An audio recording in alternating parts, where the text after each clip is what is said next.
संयुक्त रूप से आयोजित इस कक्षा में, जिसमें वर्ग 7, 8 और 6 के विद्यार्थी बैठे हुए हैं, इस गणितीय सदन को हम लोग शुरुआत जोरदार तालियों से करें।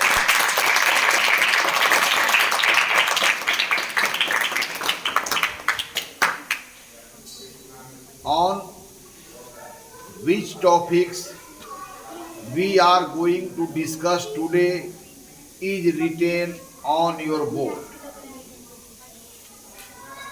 In this parliament, आज के इस सदन में जिन बिंदुओं के ऊपर आपके साथ चर्चा होगी उसको बोर्ड पर लिख दिया गया।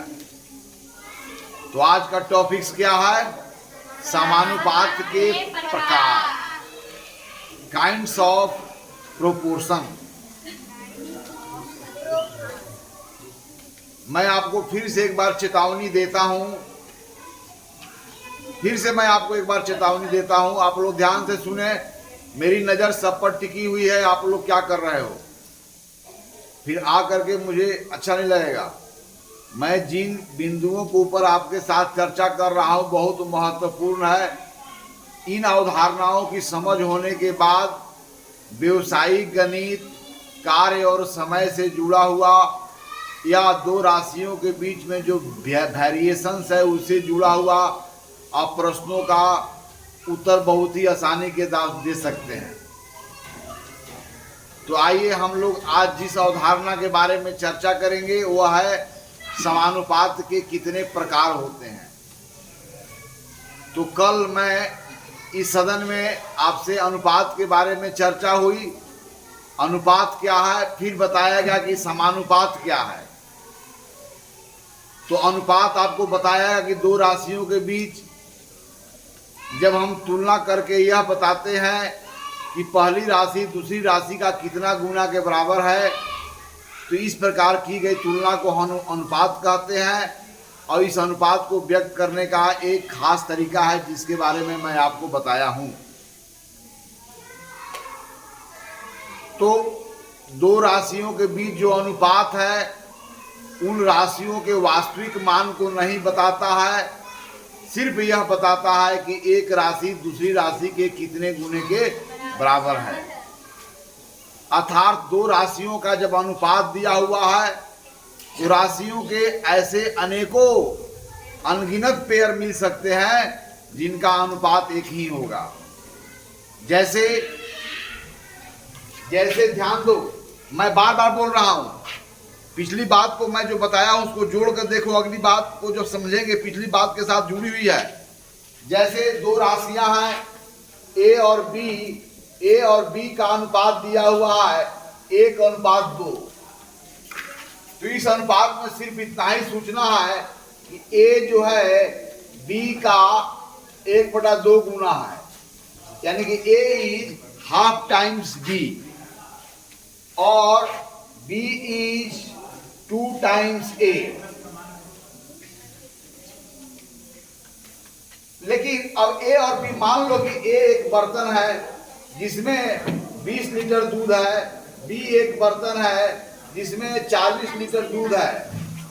एक ध्यान दो, एक जो है क नामक आदमी है जिसका वजन 30 किलो है और ख नामक आदमी है जिसका वजन 60 किलो है। ध्यान देना, एक जो है एक भूखंड जी है जिसका एरिया 15 मीटर स्क्वायर है, दूसरा भूखंड एम है जिसका एरिया 30 मीटर स्क्वायर है। ध्यान दो, मैं ध्यान दे रहा हूं। एक स्थान D1 है जिसकी दूरी आपके घर से 1000 किलोमीटर है और दूसरा स्थान D2 है जिसका आपके घर से 2000 किलोमीटर की दूरी है। तो बताओ कि यहाँ पर ए अनुपात बी क्या है? What is the ratio of A to B? A B के कितने गुने के बराबर है? ए बी के कितने गुने के बराबर है? बी के 2 गुने के बराबर है। मैंने बी को जब 2 बार दुगुनते हैं तो ए प्राप्त होता है। ए बी के कितने गुने बराबर है? 1/2 गुने के बराबर है। तो ए अनुपात बी क्या लिखेंगे? आए 1/2 अनुपात की भाषा में क्या लिखेंगे? 1:2। अब चलिए, तो यहाँ पर इन दोनों बर्तनों के धारता के अनुपात क्या है? अब आइए क और ख, इनके वजन का अनुपात भी क्या है, जरा बताओ। 1:2। अब बताओ इन दो दूरियों का अनुपात कितना है? 1:2। और बताओ कि दोनों भूखंडों के एरिया का अनुपात कितना? 1:2। यस, यानी कि 1:2 अगर 2 दिया हुआ है तो इसे D1 का वास्तविक वैल्यू नहीं पता चलता, D2 का वास्तविक वैल्यू पता। अर्थात ऐसे अनेकों संख्या हो सकते हैं, 20, 40, 30, 60, 1000, 2000, 40, 80, 50, 100, तो ऐसे कितने पेयर हो सकते हैं जिसका अनुपात 1:2 होगा? How many pairs we have which ratio is 1:2? कितना है? इनफाइनाइट। हमारे पास ऐसे इनफाइनाइट पेयर हो सकते हैं जिसका अनुपात क्या होगा? 1:2 है। तो सिर्फ इसमें इतना ही सोचना है कि B का जो भी वैल्यू रहा होगा उसमें 1/2 से गुना करेंगे तो मुझे ये प्राप्त होगा। अब B का वास्तव, अगर B का वैल्यू अगर 40 होगा तो A का वैल्यू कितना होगा? 20 होगा। B का वैल्यू अगर 100 होगा तो A का वैल्यू कितना होगा? B का वैल्यू अगर 1 लाख होगा तो A का वैल्यू क्या होगा? 2 लाख।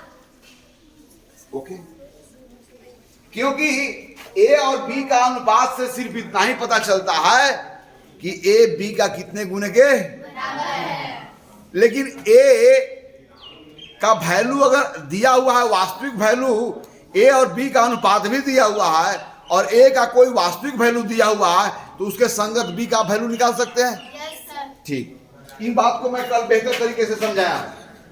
ध्यान देंगे, ध्यान देंगे। फिर से मैं बोल रहा हूं, देखो एक जो है एक बिल्डिंग है, एक बिल्डिंग है जिसकी हाइट 30 फीट है, लेकिन बी बिल्डिंग जो है इसकी वास्तविक हाइट मुझे मालूम, लेकिन इन दोनों बिल्डिंग के हाइट का अनुपात क्या है यह मुझे मालूम है।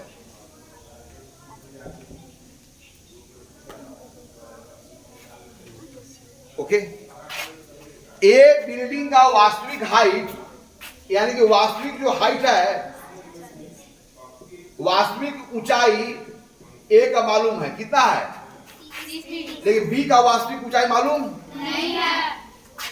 लेकिन इनके ऊंचाइयों का अनुपात क्या है ये मुझे मालूम है। तो क्या जब उनके ऊंचाइयों का अनुपात मालूम हो, उसमें ए का वैल्यू मालूम हो, तो उसके संगत बी का क्या वैल्यू होगा, क्या मालूम किया जा सकता है कि नहीं किया सकता है? आइए चलिए, मान लीजिए बी का कुछ भी हाइट रहा हो, एच रहा हो, ए का वास्तविक हाइट कितना है 30 फीट, अब बी का वास्तविक हाइट कितना है, तो यहां पर अनुपात बनाएंगे ए और बी का अनुपात, तो क्या मिलेगा? यहां पर जो ए का बी का वैल्यू जो दिया हुआ है इसके अनुसार अनुपात बनाएंगे तो क्या मिलेगा, बोलो। नहीं, ये 3/4 के बाद कर रहे हैं। जब ए का वैल्यू अगर 30 फीट है तो उसके संगत बी का कितना मान है मुझे मालूम नहीं है।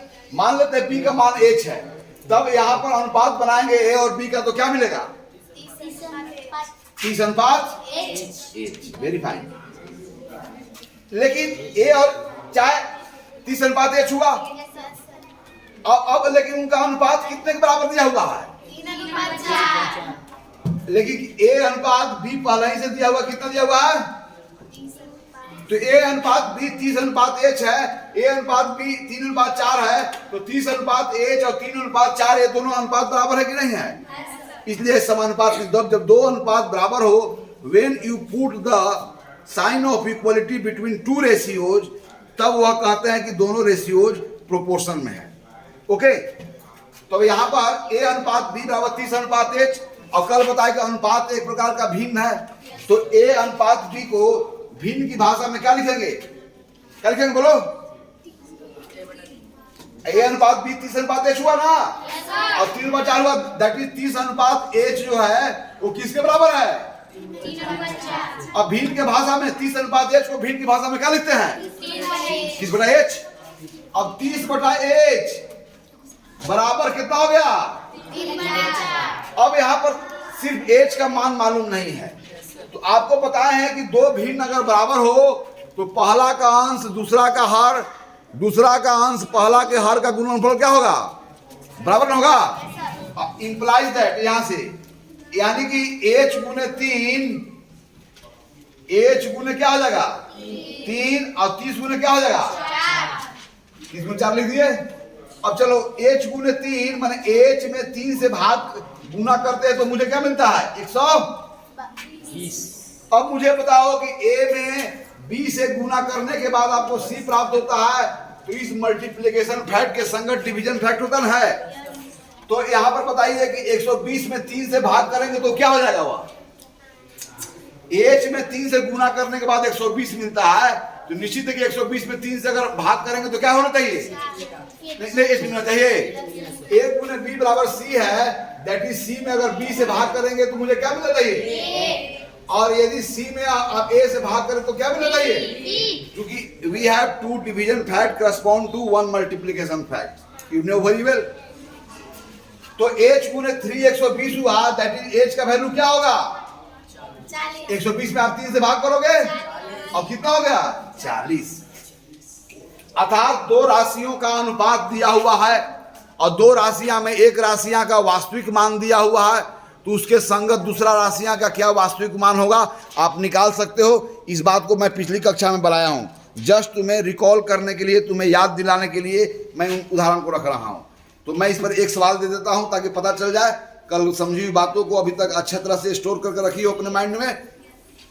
तो अगर दो राशियों का अनुपात दिया हुआ है और दो राशियां में एक राशियां का वास्तविक मान दिया हुआ है, तो उसके संगत दूसरा राशियां का क्या वास्तविक मान होगा आप निकाल सकते हो। इसलिए एक मैं सवाल लिखता हूं।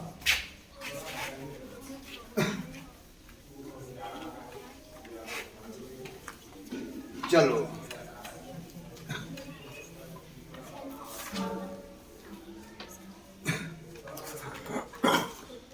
इसमें दो को दोस्त कौन है? गहरा दोस्त, close, very very close friend, दोनों एक दूसरा के बिना जी नहीं सकते। कौन है? तुम लोग हो, आओ इधर। तुम्हारा नाम क्या है? हाँ, रिमझिम, तो आर से डिनोट कर रहे हैं। तुम्हारा नाम क्या है? नेहा। नेहा, एन से अब जो भी बोल दिया सुनो ना भाई, बस क्या करना है। रिमझिम और नेहा दो बहुत ही क्लोज फ्रेंड हैं। रिमझिम को परीक्षा में 70 नंबर आता है, लेकिन नेहा को परीक्षा में कितना आता है मुझे पता, लेकिन यह पता है कि रिमझिम और नेहा के जो मार्क्स हैं उनका अनुपात क्या है मुझे पता है कि एक दूसरे कितने गुने के बराबर है। अर्थात रिमझिम के और नेहा के प्राप्तांकों का अनुपात यहां पर दिया हुआ है, यहां पर दिया हुआ है 7:8। ओके,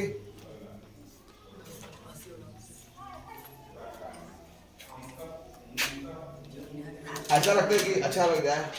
4:5 समझ गया ना। रिमझिम के और नेहा के अनुपात, उनके प्राप्तांक का अनुपात क्या है? यानी कि उसके कुल मार्क्स को अगर 9 भागों में बांट दिया जाए तो इसको रिमझिम को कितना होगा? 4 भाग और नेहा को 5 भाग। कल मैं बताया मिश्रण के द्वारा बताया हूं। अब भाई रीना के वास्तविक मार्क्स जो है वो 70 है रिमझिम का, तो नेहा का वास्तविक प्राप्तांक कितना होगा? नेहा का वास्तविक प्राप्तांक आपको ज्ञात करना है। The real marks obtained by Rimjim is 17. Then what is the marks obtained by Neha? If the ratios of their marks is given 4:5, the ratio of marks obtained by Rimjim to the ratio of marks obtained by Neha is equal to 4:5. तो यह सिर्फ बताता है उनका marks का अनुपात बताता है कि एक दूसरा का कितना गुना के बराबर है. But the real marks obtained by Rimjim is 17. Then you have to find out what is the marks obtained by Neha. Yes, problem is very clear. Or take pen and start solving this problem. जाओ दोनों दोस्त. ये दोनों बहुत अच्छे दोस्त हैं. बातचीत में अपने अंदर के छिपी हुई भावनाओं को व्यक्त करने में, लेकिन दोस्ती तब होगी जब इनके सामने मुश्किलात होगा और उस मुश्किलात को मिलजुल करके यह समाधान कर रहे होंगे तो निश्चित है कि इनकी दोस्ती सही होगी. अदरवाइज ये फेक फ्रेंडशिप है.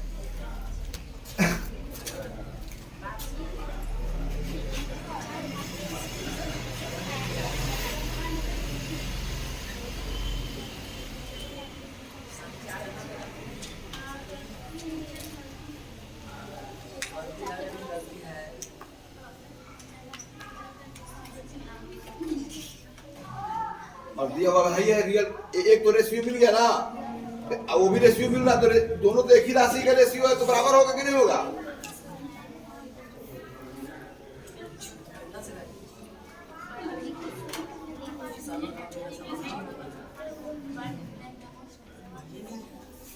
क्या कर रही है? आओ देखो, सही बता रही है. अब यहाँ पर दो अनुपात बराबर हो तो दोनों को भिन्न बराबर होंगे, दो भिन्न बराबर होंगे तो वहां पर क्रॉस मल्टीप्लिकेशन करने के लिए बोले हैं. चलो तो फिर करके चलो. आओ कोई और आएगा. कौन सोल्व करेगा इसको? कौन सोल्व करेगा? जाओ. Your friendship is not true friendship, your friendship is fake friendship. ऐसे फ्रेंडशिप से क्या फायदा जब समस्या को आप समाधान ही नहीं कर सके? Who will do this problem? Who will solve this problem? Who will answer this question very correctly? कौन आएगा? कोई है? बात तो सेम है. दोनों रेशियो को बराबर करो, भिन्न बराबर करो. एक अज्ञात है, अज्ञात को वैल्यू निकालना है. नहीं समझ में आया? यस आओ. तुम लोग को नहीं समझ में आ रहा है?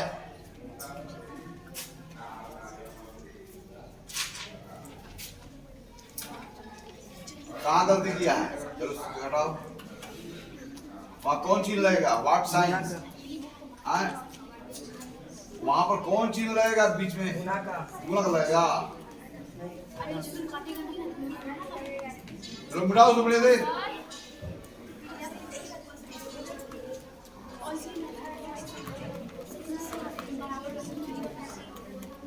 वेरीफाई.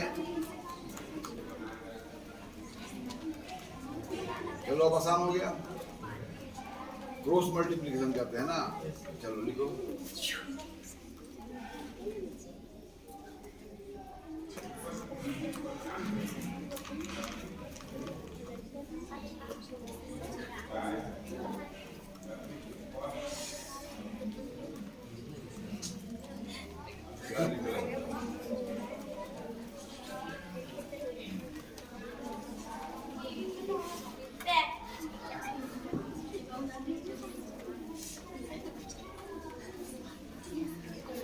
छोड़ दो उसको, फ्रैक्शन में नहीं है ना.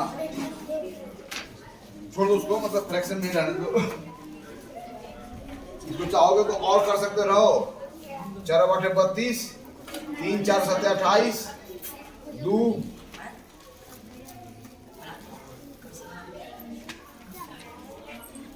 भाजी 4/32 ठीक है ना. 3 30 4 7 28 2 ठीक है ना. तो देखिए यहाँ पर रिमझिम का वास्तविक प्राप्तांक दिया हुआ है. नेहा का वास्तविक प्राप्तांक ज्ञात करना था, लेकिन रिमझिम और नेहा के प्राप्तांकों का अनुपात दिया हुआ है. उनके प्राप्तांकों का अनुपात दिया हुआ है और रिमझिम का वास्तविक प्राप्तांक दिया हुआ है, तो इनका निकाल सकते हो. क्योंकि यह जो अनुपात होगा वो 4:5 के बराबर होगा. यहाँ पर कोई भी संख्या हो, उनका कुछ भी हो, लेकिन अनुपात उनका बदलता नहीं है. अब आइए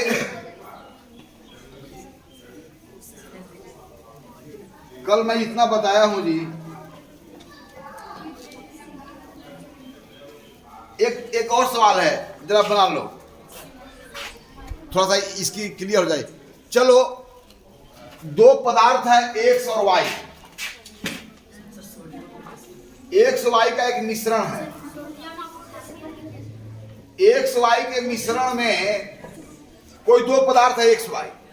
एक्स वाई का मिश्रण में एक्स और वाई का अनुपात दिया हुआ है।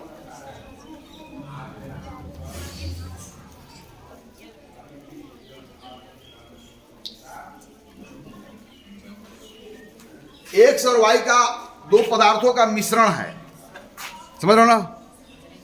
यानी कि उस मिश्रण को, कुल को 7 भाग में अगर बांट दो तो एक्स के पक्ष में कितने भाग होंगे? 2 भाग, और वाई के पक्ष में कितने होंगे? 5 भाग। यानी कि एक्स का कुल के साथ क्या अनुपात है? 2:7।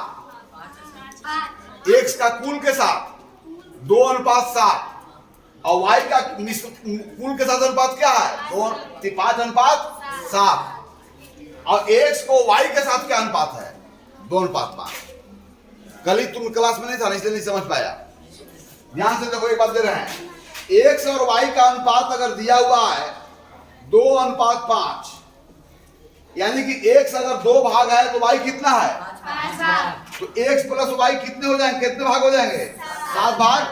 तब एक्स अनुपात एक्स प्लस वाई कितना हो जाएगा? कितना हो बोलो? 2:7 वगैरह नहीं लगा। और वाई अनुपात एक्स प्लस वाई कितना हो जाएगा? तुम लोग कल इतना बताया नहीं समझा, अब फिर से उस पर मैं समय गवाऊं तो अगली बात तो हम पढ़ा बता नहीं पाएंगे। यहाँ पर एक्स और वाई का अनुपात है, तो एक्स का अनुपात एक्स प्लस वाई के साथ बनाए। यानी कि भिन्न की भाषा में एक्स को वाई से तुलना किया गया है। यानी कि वाई जब 5 भागों में है, वाई को अगर संपूर्ण मान लिए तो संपूर्ण अगर 5 भागों में है तो एक्स 5 भाग में से क्या भाग है? 2 भाग। अगर एक्स प्लस वाई मिश्रण की बात करते हैं तो एक्स का 2 भाग है, वाई का 5 भाग है, तो एक्स प्लस वाई में कितने भाग हैं? 7 भाग। तब हम एक्स का तुलना करेंगे एक्स प्लस वाई से, तो 7 भाग के तुलना में अभी कितने इसके भाग है? 2 भाग। 7 भाग के तुलना में कितने भाग है? 5 भाग। तो आप अनुपात बना सकते हैं ना। तो एक्स अनुपात एक्स प्लस वाई कितना हो जाएगा? 2:7। वाई अनुपात एक्स प्लस वाई कितना हो जाएगा? 5:7। और एक्स अनुपात वाई कितना हो जाएगा? 2:5 दिया हुआ। अर्थात एक अनुपात दिया हुआ है, तो जरूरत पड़ी तो आप कुल के साथ भी अनुपात बना सकते हो। कल मैं बहुत लंबा लेक्चर दिया हूं इस पर। अब चलो यहां पर देख लो जरा, एक्स वाई दो पदार्थ है, उसके मिश्रण में एक्स और वाई का अनुपात, उनके भारों का अनुपात 2:5 है। लेकिन उस मिश्रण में जो एक पदार्थ है एक्स, उसका वास्तविक भार मुझे मालूम है। मान लो कि एक्स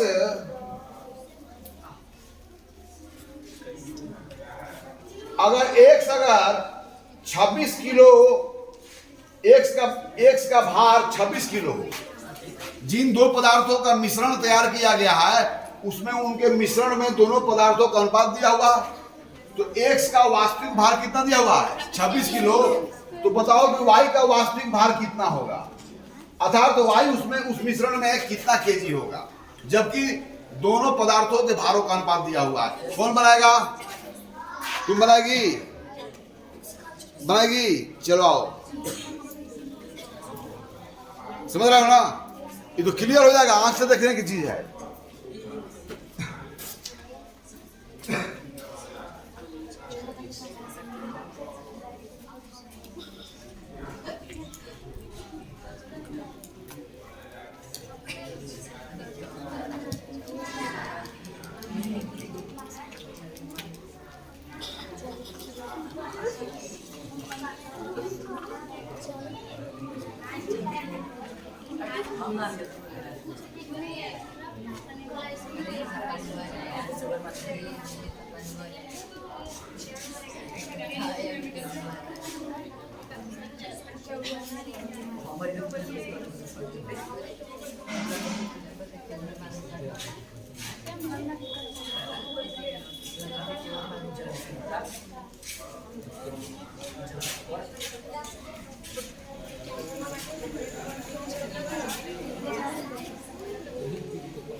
जल्दी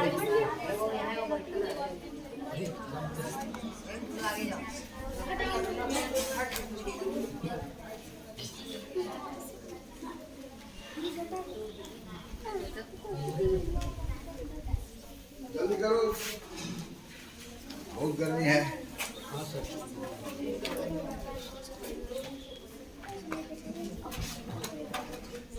देखना, करेक्शन करना। कल मैं बहुत बताया हूँ यार, फिर से मैं पढ़ाऊंगा तो फिर समाप्त नहीं होगा। कितना हो गया?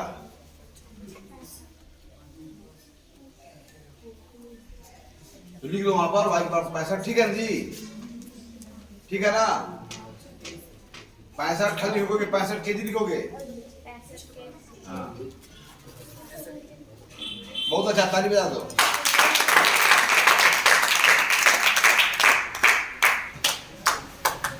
तो चलिए, ये तो बात रही पिछली सदन में जो आपके साथ चर्चा हुई।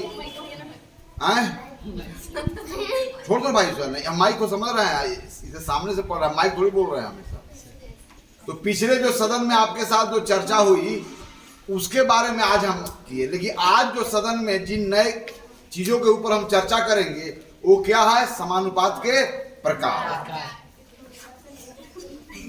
तो समानुपात को पता चल गया है, किसको समानुपात कहते हैं? जब दो अनुपात बराबर हो तब उस दोनों अनुपात में कितने राशि आ जाएंगे? 4 राशि।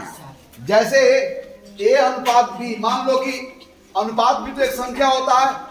ए अनुपात बी अगर सी अनुपात डी के बराबर हो, इंप्लाइज दैट ए बटा बी बराबर सी बटा डी हो। यानी कि ए बी का उतना ही गुना है जितना सी डी का। तो इस अनुपात को एक विशेष तरीके से ए अनुपात बी, अब बराबर के लिए देखो या डबल चिन्ह, ए अनुपात बी बराबर सी अनुपात बी। ए अनुपात बी बराबर है सी अनुपात, या ए अनुपात बी, अगर इसमें झंझट हो तो इसको सीधे इक्वलिटी साइन लगाओ, सी अनुपात डी। अर्थात दो, अब देखो ए अनुपात बी और सी अनुपात डी बराबर है, इसका मतलब क्या हुआ? ए बी सी डी ये क्या है? समानुपात में, जिसमें ए को बोलते हैं प्रथम पद, बी को और सी को बोलते हैं मध्य और डी को अंतिम पद। बस बोलो ना? तो यहाँ पर रिलेशन है। इस चारों राशियां में से अगर 3 राशियां ज्ञात हो तो चौथी राशियां को वैल्यू निकाल सकते हैं। और ए अनुपात बी, अगर ए अनुपात बी बराबर है सी अनुपात डी के, इंप्लाइज दैट ए बटा बी किसके बराबर होगा? सी बटा डी के। इंप्लाइज दैट ए गुने डी बराबर होगा बी गुने सी, है ना? अब चलिए, तो दो अनुपात जब बराबर हो तब इसे कहेंगे कि ये किसमें है? समानुपात में। अर्थात दो अनुपात के बीच में जब साइन ऑफ इक्वलिटी हो तो उसे प्रोपोर्शन में बोला जाता है कि वह अनुपात जो है वो क्या है? समानुपात में है। माने अनुपात, दो अनुपात समान है। समानुपात का मतलब क्या होता है? दो अनुपात समान हो।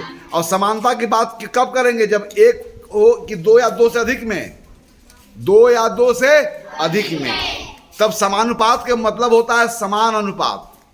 तो दो अनुपात जब बराबर हो तो समानुपात में कहे जाते हैं। अब समानुपात कितने प्रकार के हैं उसकी मैं चर्चा कर रहा हूं। इस चर्चा के बाद तब हम लोग सिर्फ सवाल की ओर चलेंगे, चाहे जितने प्रकार के सवाल हो। चलिए, तो यह प्रोपोर्शन जो है वह 2 प्रकार का है। प्रोपोर्शन कितने प्रकार का है? 2 प्रकार का। पहला को बोलते हैं डायरेक्ट प्रोपोर्शन। क्या हम लोग बोलते हैं? बोलो। Direct proportion, proportion. इसको क्या बोलेंगे? Inverse proportion. इसको हिंदी में बोलेंगे प्रत्यक्ष सीधा अनुपात। क्या बोलेंगे हम लोग? प्रत्यक्ष समानुपात या सीधा समानुपात। क्या बोलेंगे? प्रत्यक्ष समानुपात। प्रत्यक्ष समानुपात। मैं दो अनुपात के बीच जब बराबरी का चिन्ह हो तो किस अनुपात के बीच में बराबरी चिन्ह वाला को हम प्रत्यक्ष समानुपात में कहेंगे? इसको क्या बोलेंगे? विलोम समानुपात।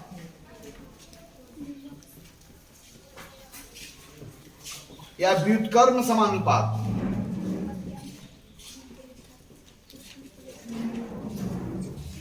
राइट। तो प्रोपोर्शन दो प्रकार के होंगे, डायरेक्ट प्रोपोर्शन और इनवर्स प्रोपोर्शन।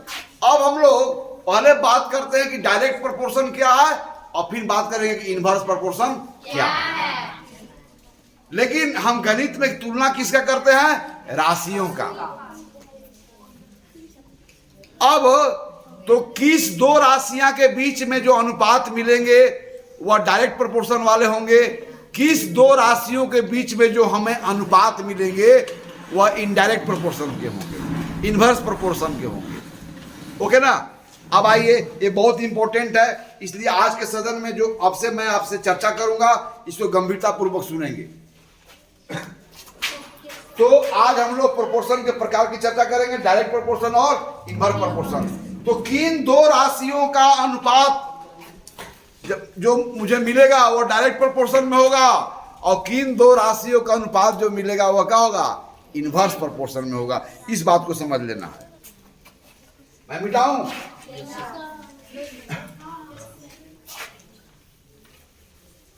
पहले देखिए, संसार में दो राशियों के बीच परिवर्तन, राशियों के बीच विचरण, वेरिएशन बिटवीन टू क्वांटिटीज। चर्चा हम लोग क्या कर रहे हैं? बोलो। Variation between two quantities.